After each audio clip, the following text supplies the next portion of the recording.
Throughout my entire lifetime, the American presidential election has been known as the lesser of two evils, meaning that most candidates are essentially puppets and it doesn't really matter who wins. Many believe that the president is controlled by a shadow government, or as some say, the Illuminati, the Rothschild, the central banks, globalists, whatever you want to call it. To be honest, I didn't vote for the guy. I thought he was another puppet. But the way the intelligence agencies are acting, it is clear that Donald Trump is not associated with this shadow government, the deep state, aka the NSA, the CIA, and others.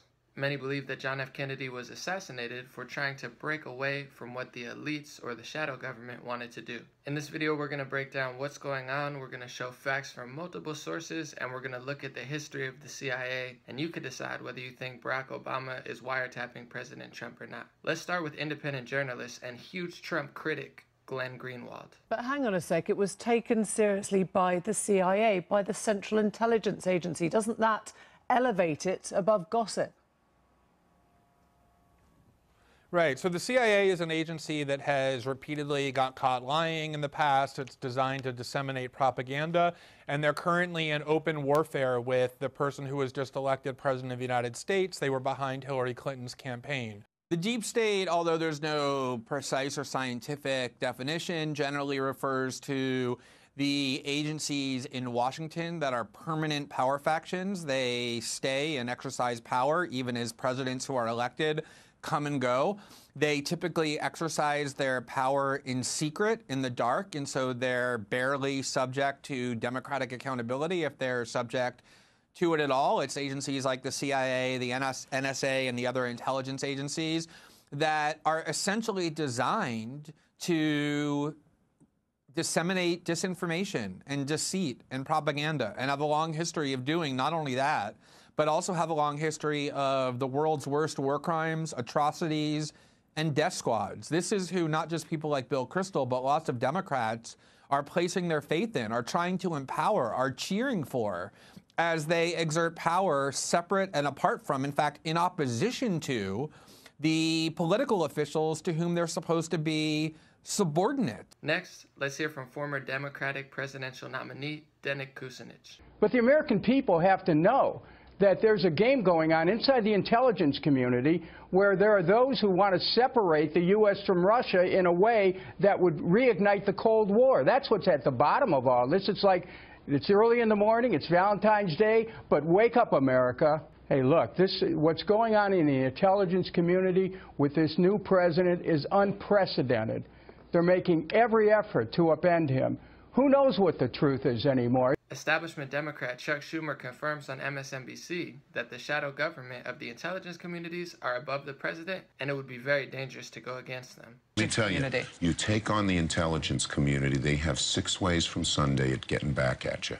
So even for a practical, supposedly hard-nosed businessman, he's being really dumb to do this. Chuck Schumer is leading the force to try to take Donald Trump down. He even cried fake tears when talking about Trump's temporary executive order on a refugee ban. What was the rest? So, this executive order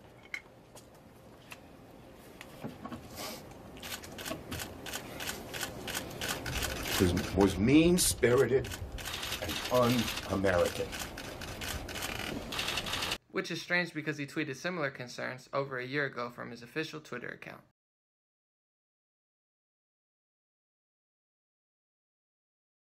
So why would the intelligence communities be trying to overthrow Donald Trump? Is it for your best interest? Do you think they're trying to stick up for the people of America, the lower and middle class, and really trying to unite the people? Well, history says no. Let's listen to this former LA police officer. I will tell you, Director Deutsch, as a former Los Angeles police narcotics detective, that the agency has dealt drugs throughout this country for a long time. Director Deutsch, I will refer you to 3 specific agency operations known as Amadeus, Pegasus, and Watchtower. I have Watchtower documents heavily redacted by the agency.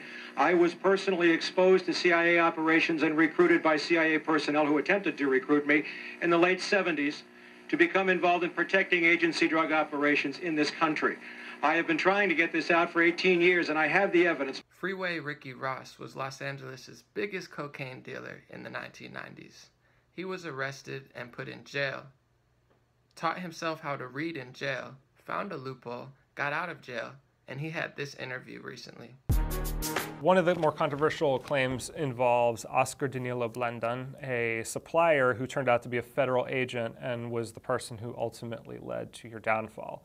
You were a source for the journalist Gary Webb, who claimed that Blandón was funneling cocaine money to the Contras, either with the help of the CIA or with a kind of like turn the other cheek attitude from the CIA. Do you stand by Webb's reporting? Since Gary's passed, the CIA has come out and admitted that they were working with known drug traffickers.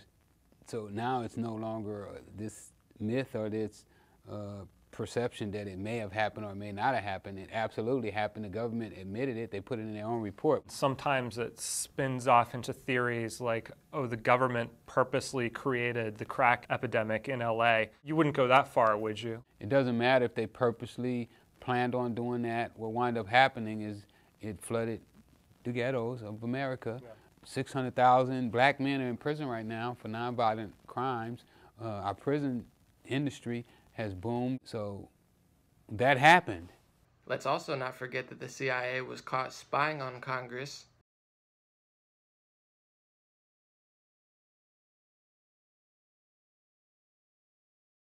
They wiretapped Martin Luther King, Malcolm X, and Muhammad Ali.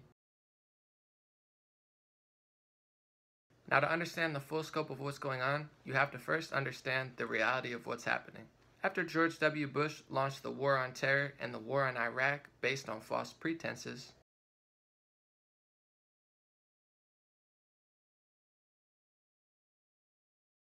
something happened during Barack Obama's 8 years that most people have no idea about. The United States expanded wars and bombing to 7 different countries, including Iraq, Libya, Somalia, Syria, Yemen, Pakistan, and Afghanistan, dropping an estimated 26,000 bombs on these 7 countries in 2016 alone. That's right, when you weren't paying attention during Obama's administration, the United States expanded wars from 1 to 2 countries to 7. This takes a weird turn because George W. Bush said he was trying to defeat Al-Qaeda. However, Democratic Congresswoman of Hawaii, Tulsi Gabbard, actually visited Syria herself, and she found something very strange. She said not only was the United States not trying to stop ISIS and Al-Qaeda, but they were actually funding them. And all of the Syrian children and families and people said, "Can you please stop funding terrorists in my country?" Well, you said it's going to be up to the Syrian people, but there really aren't free and fair elections in Syria. I'll tell you what I heard from the Syrian people that I met with, Jake, walking down the streets in Aleppo, in Damascus, hearing from them. They expressed happiness and joy at seeing an American walking through their streets, but they expressed a question. They said, why is it that the United States, its allies and other countries are providing support, are providing arms to terrorist groups like al-Nusra, al-Qaeda, Ahrar al-Sham, ISIS, who are on the ground there raping, kidnapping, torturing, and killing the Syrian people, children, men, women, people of all ages. They asked me, why is the United States and its allies supporting these terrorist groups who are destroying Syria? You have a bill that you introduced today that would address loopholes you say have allowed American taxpayer dollars to fund terror groups such as al-Qaeda and ISIS in Syria. Are you really suggesting that the U.S. government is funding these terrorist groups? I'm not only suggesting it. This is the reality that we're living in. And not directly, most though. Americans, you know, if you or I were to go and provide money, weapons, or support or whatever to a group like Al-Qaeda or ISIS, we would immediately be thrown in jail.